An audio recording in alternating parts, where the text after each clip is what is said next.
let's talk about what I read in February. This is going up at the end of March because I'm a disaster.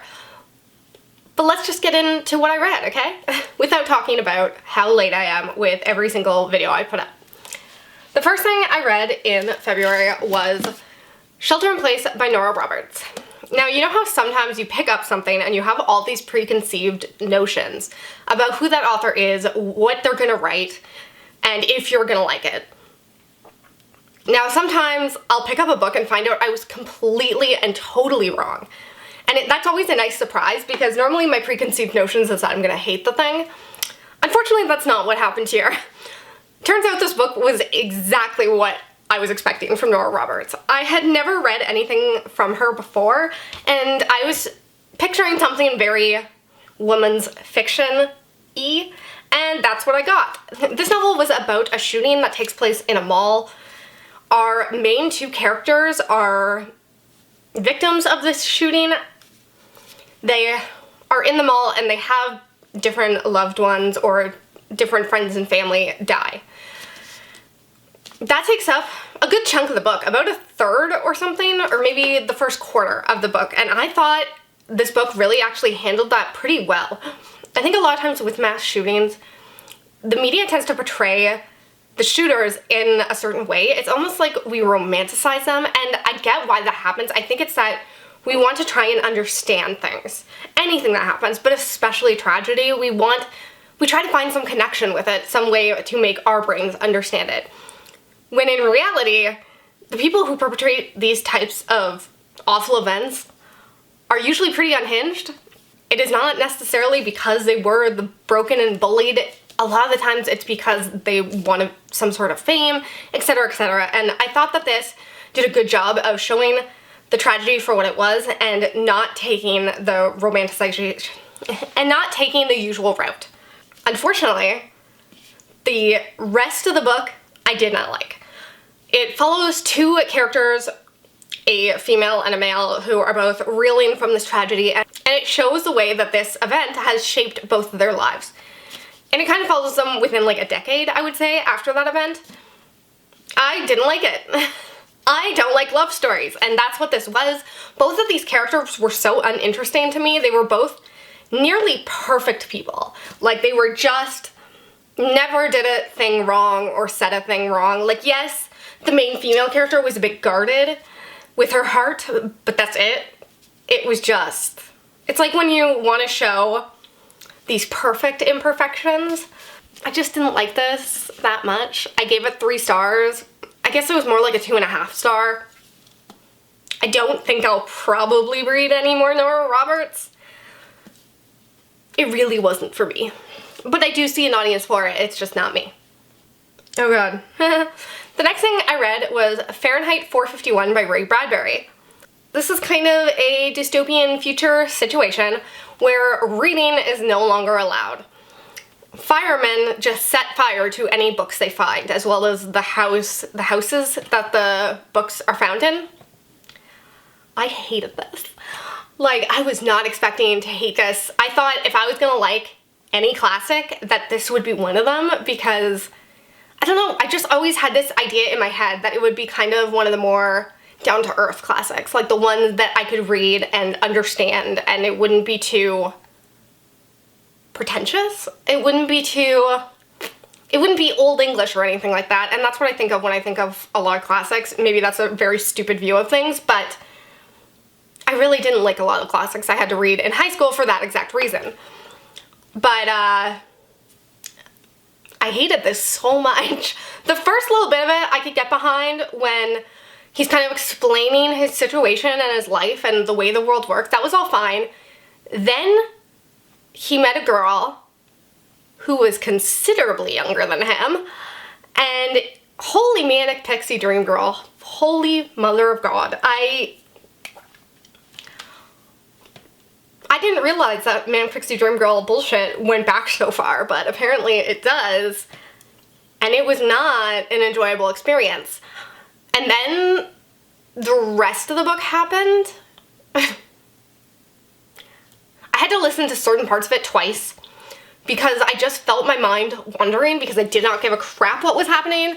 I liked that you got to see the consequences of the decisions made. That's something that I feel like a lot of classics do, and not so much current day books and sci-fi. I feel like sometimes thrillers and sci-fi books like to leave off on a cliffhanger or have some sort of open ending situation nowadays, whereas a lot of the older stuff we get to actually see the characters deal with the repercussions of their actions. But even saying that, I did not like it or care. I gave this book 1.5 stars. This was shockingly boring to me. If you hear anything happening over here, it's because my ceiling's leaking. The next thing I read was a buddy read with one of my friends, and that was The Girl in 6E by AR Torre. I gave this 3 stars. This book was about a camp girl who feels like she has the propensity to murder.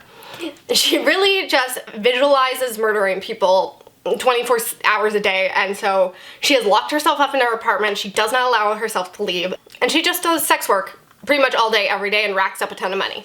I like this. I thought this was interesting. I did not necessarily love the writing. It was very basic, and it just wasn't giving you a lot. I just felt like it could have been fleshed out more.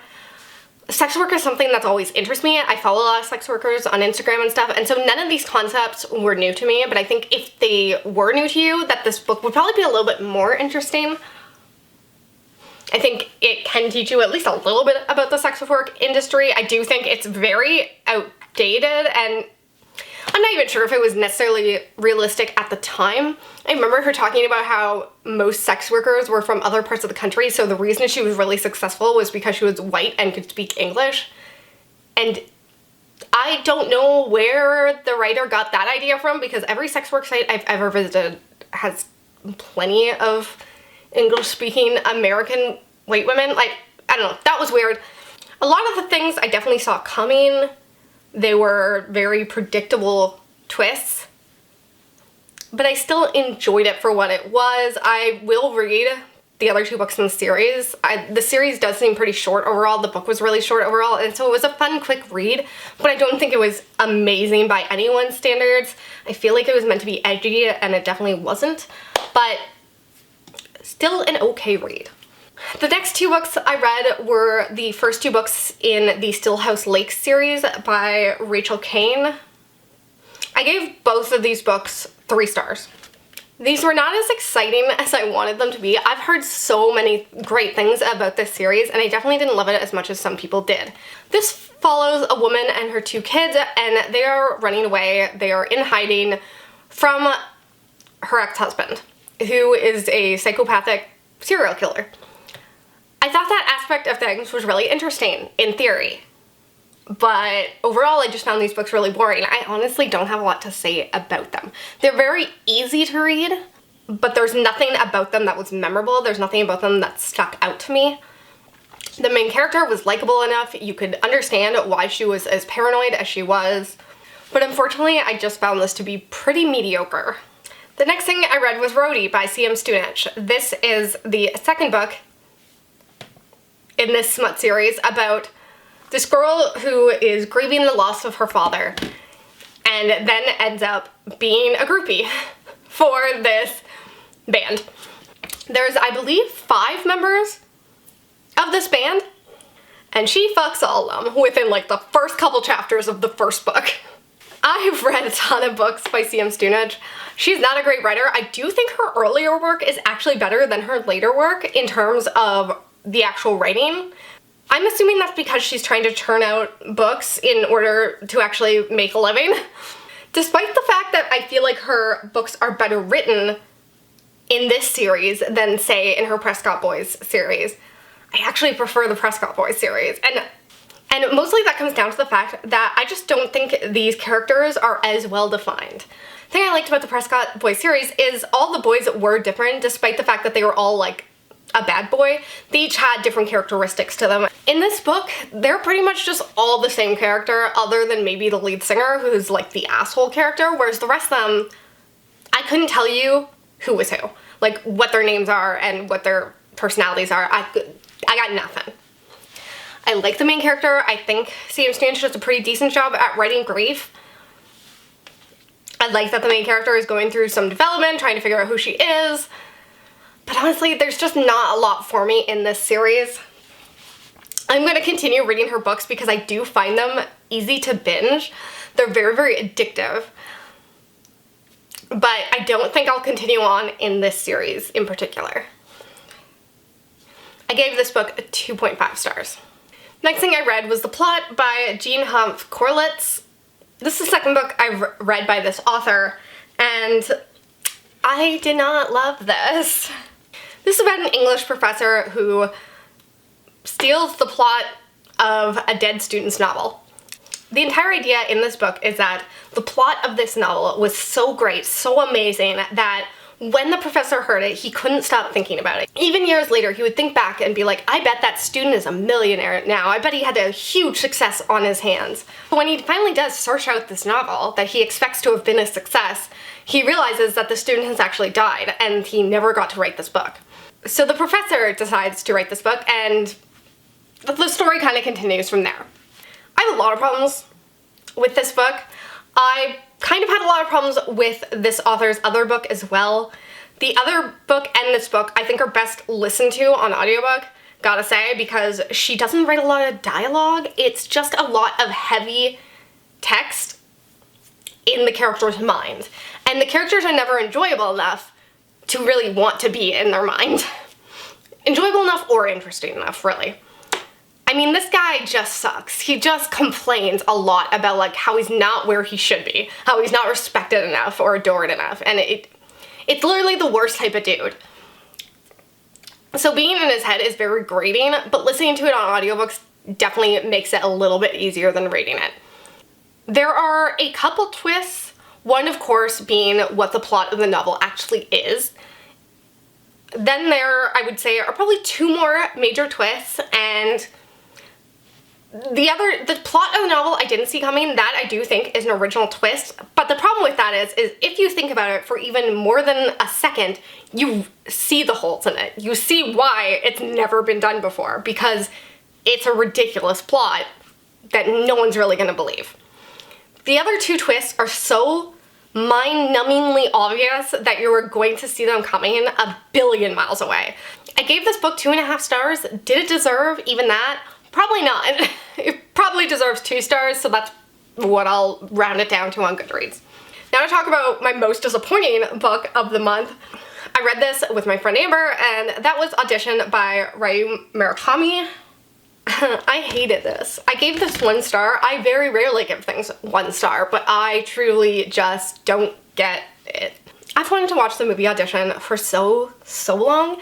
It's because it's one of those movies that I see on every fucking list that I've ever searched. I'm the type, like, I will constantly Google best horror movies, you know, most disturbing horror movies, underrated gem horror movies. I'm just always searching for new shit. And this is one of those movies that has been on every, like, most disturbing horror movie list since it came out. But I've never gone around to actually watching it. And then I found out that it was based on books, so I was like, hell yeah, I'll read the book, then watch the movie, etc., etc. Then I read the book, and I don't understand. I get how this could make a good movie if they fleshed it out more, but the book is so thin. This is about a guy who, he's like middle-aged, he's a widow, he decides that he wants to date again, but he doesn't know how to get back out there, and so his best friend decides that they should hold an audition for a fake movie so that he can find the perfect wife, which is gross in and of itself. Basically, he does this and he finds the perfect woman, and then things go sour, to say the least. There is the bare bones idea here that is great, but it goes nowhere. Like, well, it doesn't go nowhere. Stuff happens, but it doesn't really make sense. I need character motivations. I need to know why characters are doing the things they're doing, and you can't just give me one line of explanation, and that's pretty much what happens here. The character just basically says, like, I did this because of blank, and that's it. And I'm just expected to buy that and not need any other explanation or backstory. I just... 1 star, didn't like it. I still have hope for the movie. I haven't actually watched it yet. I can see this being good, I just don't get it. Also, I'm back on my gas station milkshake kick.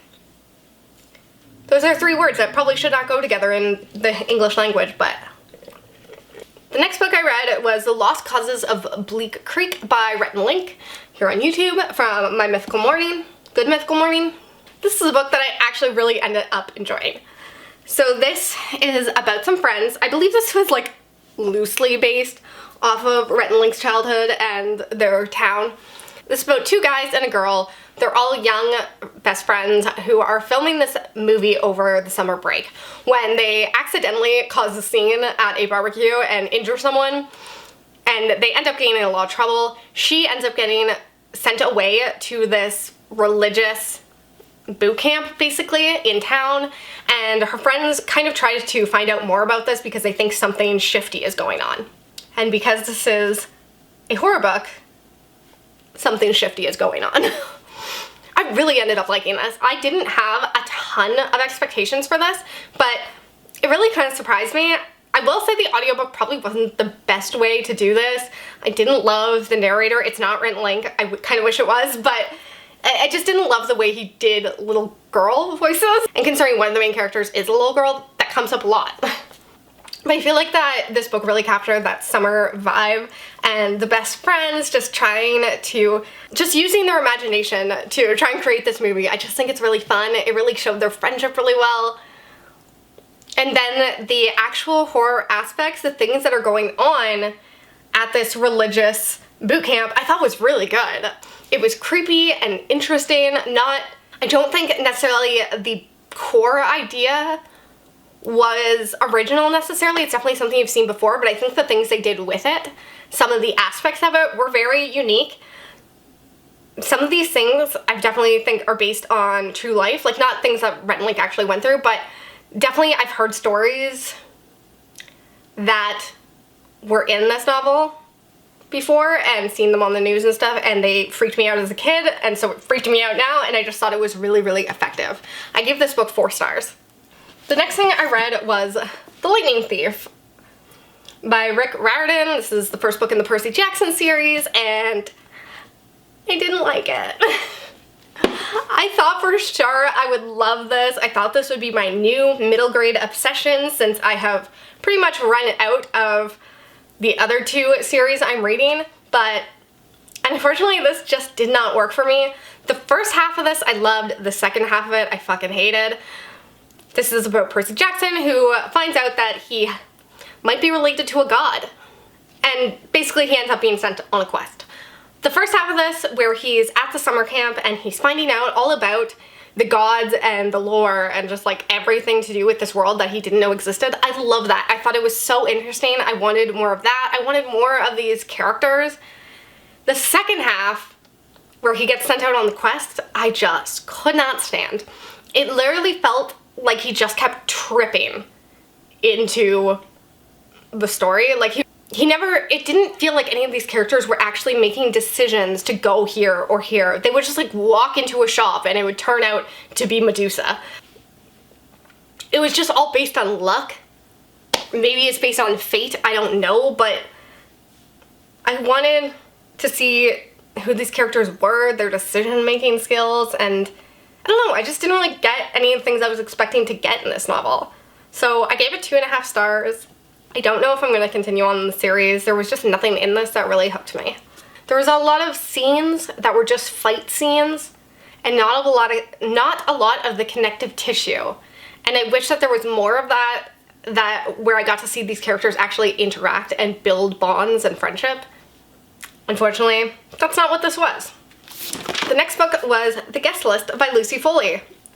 I'm not gonna lie, I went into this expecting not to like it, and I ended up giving this 4.5 stars. I really loved it, despite some of it being predictable. This is a thriller about a wedding on an island.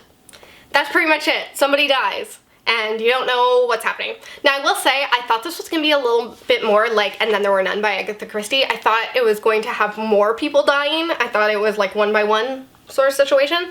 That's not what this was. I definitely saw some of these things coming. It just so happened that there was one sentence right near the beginning where I went, oh, so they're the killer. And And like, if my brain hadn't caught on to that, then I probably wouldn't have known. It's hard to say, because then as soon as this other storyline came up, because I already knew who the killer was, my mind went, oh, that's why they're doing it, because of this, this, and this. And sure enough, I was right. But I feel like, despite all that, I really like this book. It has a lot of different perspectives, and that's usually a thing I don't like in thrillers, because you don't get the characters as fleshed out when you have to oscillate between all these different characters' perspectives. But I think Lucy Foley did a pretty good job at showing who these characters were, at having some who are likable, some who are not, at having many different problems, many different threads linked between all the characters. I thought some of the topics were explored pretty well. I just thought this was overall a really good thriller. I'm no longer surprised to see how freaking successful this has been. I wasn't expecting it to be a knockout, and it was. Alright, to go along with those island thriller vibes, the next thing I read was Reckless Girls by Rachel Hawkins. This is about a couple who live in Hawaii. They move there together, kind of spur of the moment decision, and they're still struggling and trying to figure out how they're going to continue to live this island life, because neither of them really have jobs.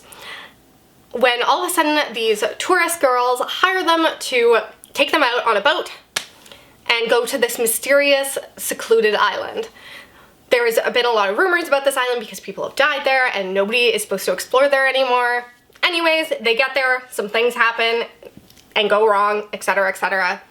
I really ended up liking this. Now what I will say is I had seen all the bad reviews for this, so I went in with somewhat low expectations, and I just ended up enjoying it for what it was. It was something that I was very much in the mood for, and I guess that helped. I just wanted something that was not too serious, that was a bit fun and silly and easy, and that's what I got here. It was exactly what it was promising me. It was delivered. Now I will say, I guess this is being sold as an And Then There Were None retelling. It's not. Don't go in expecting that. I didn't hear that before I read it, and so for me what really worked was the main character. I thought that she was pretty well defined and I liked her, and I wanted to explore her story. I really liked the ending. I liked some of the character stuff. I don't think there was any massive twists or anything that was super shocking. So if you want something that's really twisty, this probably isn't it. If you want something that's just easy and light, it's an okay one to pick up. I gave it 4 stars. I think I just found this book in the correct moment. The next book I picked up was another CM Stunich book, and that is Stolen Crush, which is the first book in this series. Now this book did not give me what it was promising. This book says it's about a girl whose crush gets stolen, like the title says, by her father, who is a serial killer. That's not what it's about until the last 15% of the book, last 10% of the book maybe. The rest of it is, I guess, building up to that. There's a lot of plot in this story, dear God, I'm just remembering now. So, this is about our main character who finds out that her parents are not really her parents. She was actually kidnapped at birth. And so now she's being given to her biological mother. She's really upset about this because she loved her grandparents, which is who she lived with. She had a very strong connection with them. She also loves her sister, who is with her grandparents, etc., etc. She's miserable with her biological mother, who is actually a massively famous true crime author who wrote a book about her missing daughter. So that's where we start off. She has all these siblings who fucking hate her, one of which being her oldest stepbrother, not blood related, this is important, who is like the same age as her, who absolutely can't stand her, treats her like goddamn trash, and of course he is like an Instagram ready model, I guess, and she wants to fuck him. He also has a best friend who treats her like trash, who she also wants to fuck.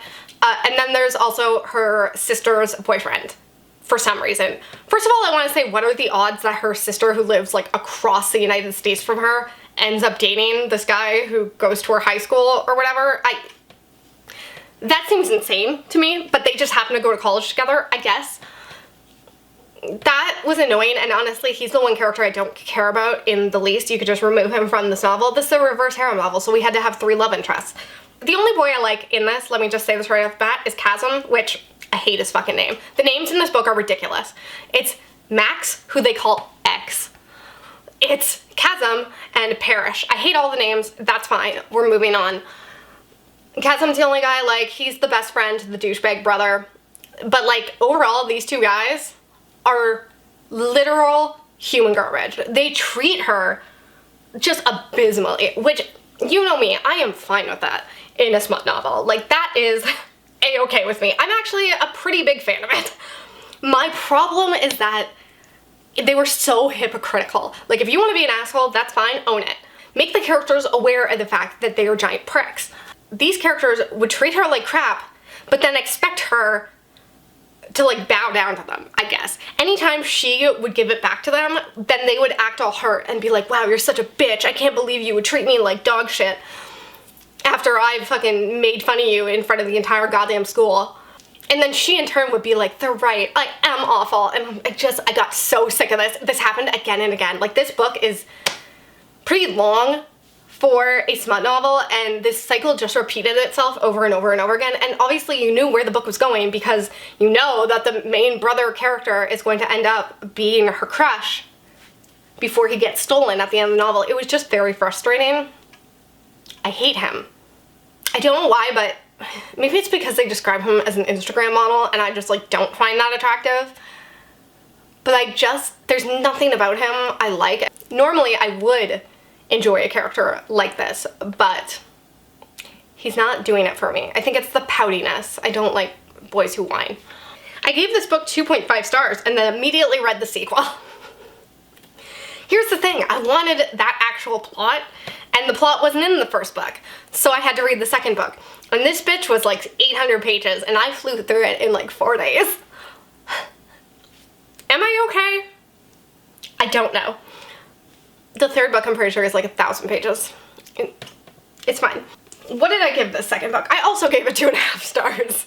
So it didn't necessarily get better, but as I've mentioned before, her work is addicting. I don't know what to say about it. It's just so fun and stupid, and sometimes I want that.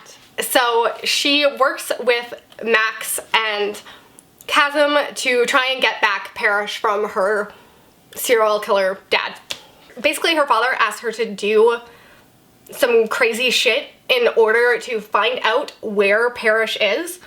So these dares or whatever escalate from kind of tame to pretty quickly they get up there to just, like, committing arson and possibly killing people. I enjoy that type of setup. The thing I did not enjoy was the other part of it, because he set up a puzzle, quote unquote, for her to figure out where Parrish was. The problem was that, like, there was no puzzle. First of all, the characters would all look at each other and be like, we really have to figure this out. He's getting tortured by my crazy ass father. We need to find him. And then they would sit there and proceed to do nothing for like 2 weeks. I just kept thinking over and over again, like, aren't you gonna, I don't know, go door to door or something? Like, do something. Besides just sit there and moan about how, like, you don't know what to do and you're waiting for your father's next message. They just didn't seem to understand that this was supposed to be a puzzle they were solving. Whatever. And then when they finally did figure it out, it wasn't so much a puzzle as him just dropping the answer in their lap. Very stupid. Don't set up a puzzle unless you're going to actually make it a puzzle of some sort. Now, the sexual relationship, the dynamics between these characters, I very much did enjoy. I still hate Parrish. I don't think I'll ever like him. He's just very annoying. He's very immature, and yes, these characters are in fucking high school, which, can we please just stop with the smutty premises in high school? Hate it. Regardless, he was just unbelievably immature, and I couldn't handle it. I'm excited for the third book to close this out. I'm mostly just hoping we will get to the more reverse harem aspect of this, because as we all know, if we're going to include multiple love interests, I want group sex scenes. That's all I want. That's all I ask. I feel like it's not asking that much. Those are all the things I read in February. There weren't a ton of hits. The things I'd recommend are The Guest List, for sure, and The Lost Causes of Bleak Creek.